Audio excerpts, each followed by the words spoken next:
अभियान या ये बातें या ये ज्ञान सतत निरंतर चलता रहे, इसके लिए आपकी मेरी एक छोटी सी कोई एक एडजस्टमेंट हो जाए तो बहुत अच्छा। मैं ये चाहता हूं कि जो कुछ मैंने सीखा वो आप सीख लो।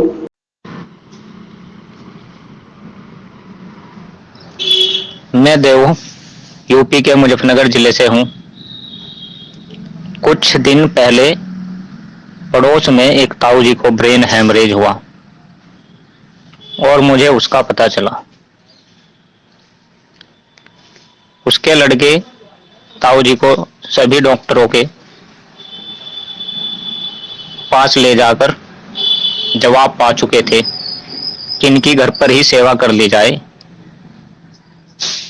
इस रोग का कोई इलाज नहीं है,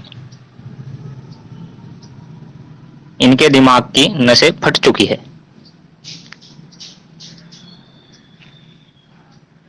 फिर मैंने ताऊ जी की रिपोर्ट गोविंद भैया के पास पोस्ट की। गोविंद भैया ने रिपोर्ट देखने के बाद बोला कि वे ठीक हो जाएंगे और कुछ होम्योपैथिक दवाएं गोविंद भैया ने लिखकर भेजी। मैंने वे दवाएं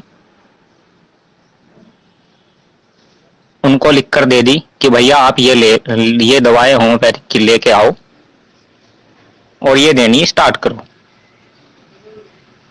शुरू में तो उनको भी विश्वास नहीं हुआ। उन्होंने कुछ दिन दी और कुछ दिन देने के बाद फिर छोड़ दी। फिर किसी ने उनसे बता दिया कि आप उस डॉक्टर के वहां ले आओ, ये डॉक्टर बहुत अच्छा है, वहां ले जाओ, वहां ले जाओ। सलाह देने वाले आज के टाइम में बहुत है।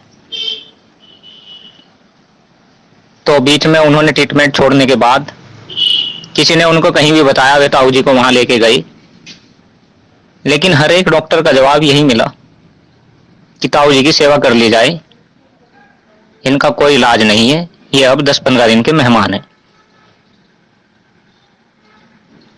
फिर उनके पास और कोई रास्ता नहीं था सिवाय इन होम्योपैथिक दवाई के देने के सिवाय। कुछ मैंने उनको कहा कि भाई आप एक बार देकर देखो, ले तो आप आए ही हो, थोड़ा विश्वास करो और लेकर देखो, रिजल्ट मिलता है तो ठीक है, वरना कोई बात है ही नहीं। तो उन्होंने वे दवा फिर से देनी स्टार्ट की और आज ताऊ जी 90% ठीक हो चुके हैं। ताऊ जी को दिक्कत क्या थी वो मैं आपको सभी को बताता हूं।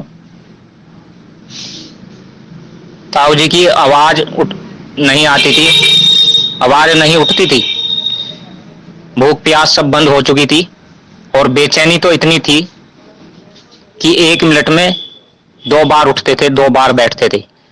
2 बार उठाने बैठाने के लिए उनको 2 आदमी की आवश्यकता होती थी। ताऊ जी की उम्र 55 साल के लगभग है, वजन शरीर का 65 किलो के लगभग है। आज ताऊ जी बिल्कुल ठीक है, खाना पीना सब खा रहे हैं, चलते फिरते हैं, हुक्का पीते हैं, बात करते हैं।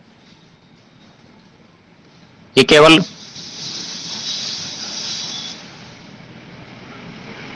गोविंद भैया की बताई हुई होम्योपैथिक मेडिसिन से हुआ है और इससे हमें लोगों को भी प्रेरणा मिलती है कि एलोपैथ में किसी भी रोग का जड़ से उपाय नहीं है, हमें फिर से आयुर्वेद की ओर ही लौटना पड़ेगा। होम्योपैथ भी आयुर्वेद का दूसरा ही रूप है।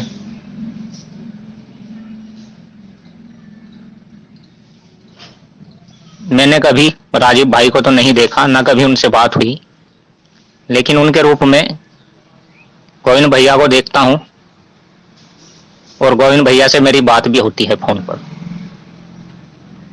तो मेरा कहने का तात्पर्य यही था कि आप लोग अपनी प्राचीन पद्धति की ओर लौटे, आयुर्वेद की ओर लौटे और आप निरोग रहे और खुश रहें। धन्यवाद। होगी चिकित्सा क्रांति, दें साथ स्वस्थ समृद्ध परिवार का। निरोगी जीवन का मूल आधार हो शुद्ध सात्विक जैविक आहार। भोजनांते विषम वारी, भोजन के अंत में पिया गया पानी जहर तुल्य है। पाचन तंत्र के अंगों उपांगों शरीर के जोड़ों को हो बचाना तो कभी ना पिएं पानी खड़े होकर, और ना ही पिएं अति शीतल पानी। पिएं शौच से पहले गुनगुना पानी, और पिएं घूंट घूंट कर पानी। करें भोजन सुखासन में, और कर भोजन बैठें वज्रासन में। कह गए अनमोल निरोगी मंत्र भाई राजीव दीक्षित जी अपनी वाणी में। स्वस्थ समृद्ध परिवार का निर्माण प्रयास हमारा, सहयोग आशीर्वाद अनुभव आप सबका। स्वस्थ समृद्ध परिवार व स्वस्थ समृद्ध वैदिक भारत की ओर एक पहल।